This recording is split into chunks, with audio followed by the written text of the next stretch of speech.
whatever way is the threat, I can thank you. Real quick, I asked Hillary this question. In June of 2004, you attended a meeting in Italy called the Bilderberg Group. I just want to know what you were doing out there, what that was all about. If she lied to me and told me she didn't go, I figured you might tell me the truth. All I did was go. They had a Republican and a Democrat. Republican was...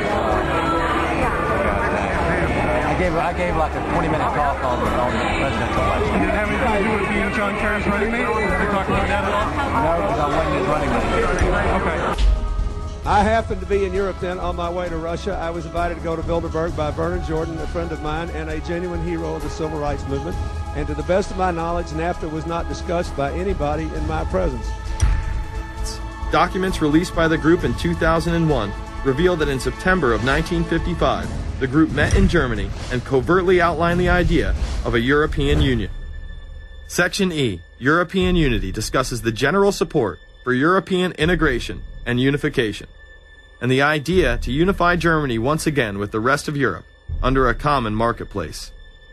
Belgian Viscount and current Bilderberg chairman Etienne Davignon told the EU Observer in 2009 that the next Bilderberg meeting could improve understanding on future action in the same way it helped create the euro in the 1990s. This illustrates the patience, vision, and reach of this organization. It was able to promote and establish both the European Union and a European currency over the course of just under 40 years, incrementally. One of the things that the elitists discussed back at the turn of the century when they were talking about how do you convert the United States into a collectivist system was the fact that you can't do it quickly.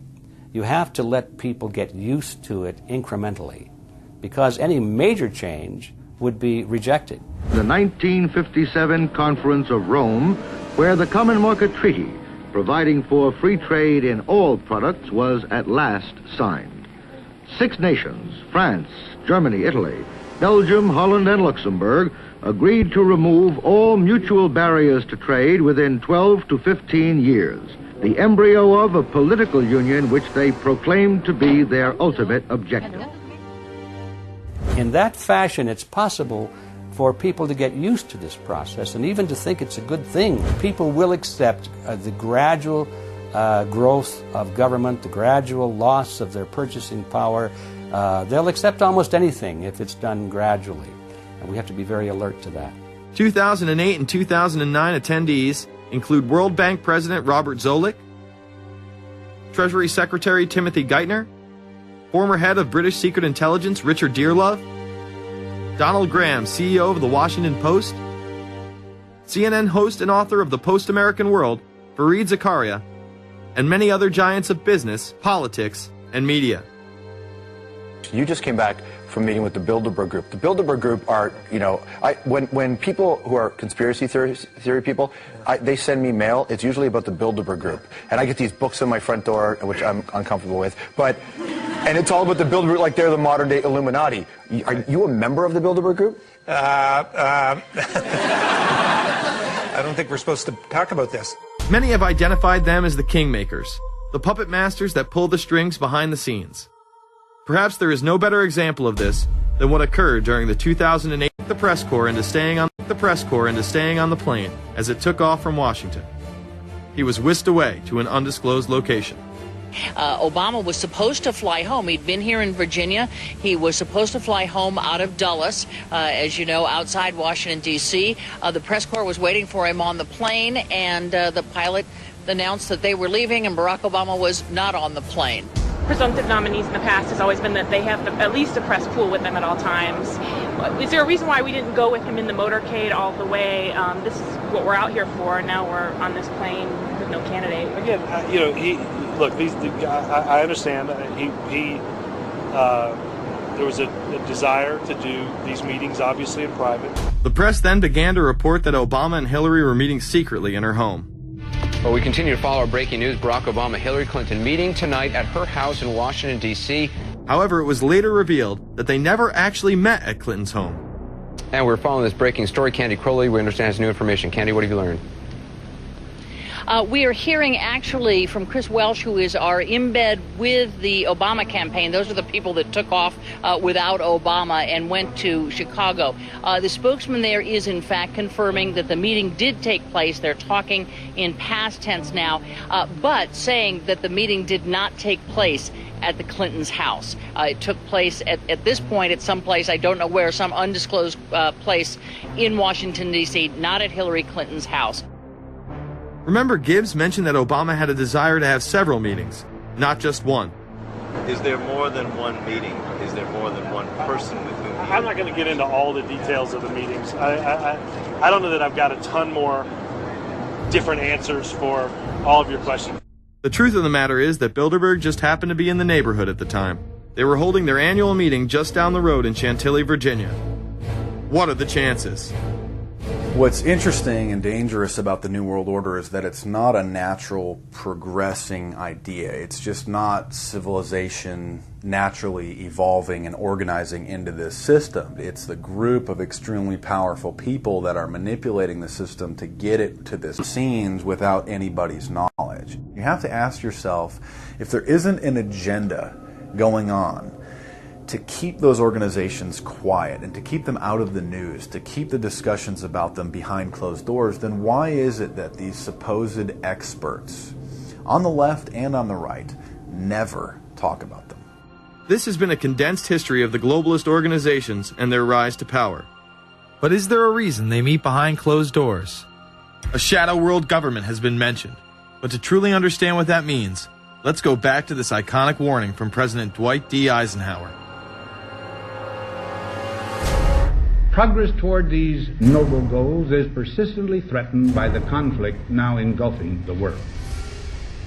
It commands our whole attention, absorbs our very beings. We face a hostile ideology, global in scope, atheistic in character, ruthless in purpose, and insidious in method.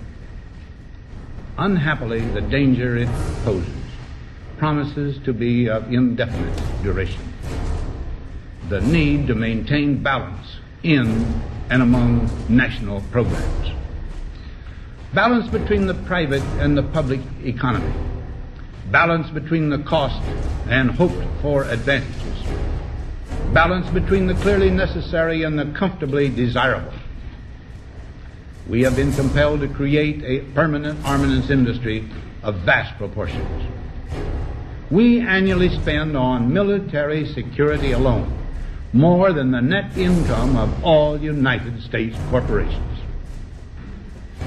The total influence, economic, political, even spiritual, is felt in every city, every state house, every office of the federal government. Yet we must not fail to comprehend its grave implications.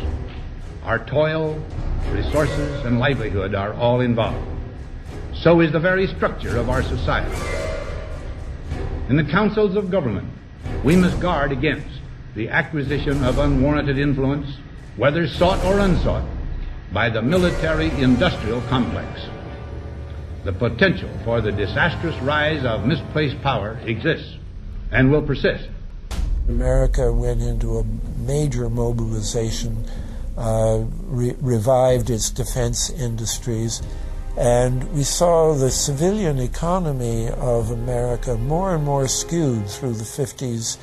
Already in Eisenhower's time, he could see it coming, that you were getting a larger and larger defense military component of the economy, which, unlike the rest of the economy, was very, very centrally organized about lobbying for more and more new weapons. It was the political skills of this military-industrial complex, which I think Eisenhower was really warning us about, and rightly. There is a military-industrial complex. Today we see a situation where the civilian economy is really in tatters, and most of our civilian production has gone overseas to third world countries.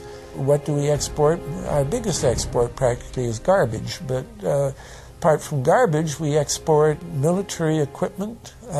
We have a special act which subsidizes, makes it possible for countries abroad to buy our armaments because it's too expensive to produce them for one country only. So we have become a very efficient military-industrial complex, but the civilian economy is only a ghost of what it used to be, and this has terrible consequences for democracy because it means that the power of this lobby is now sort of dominating what goes on in Washington.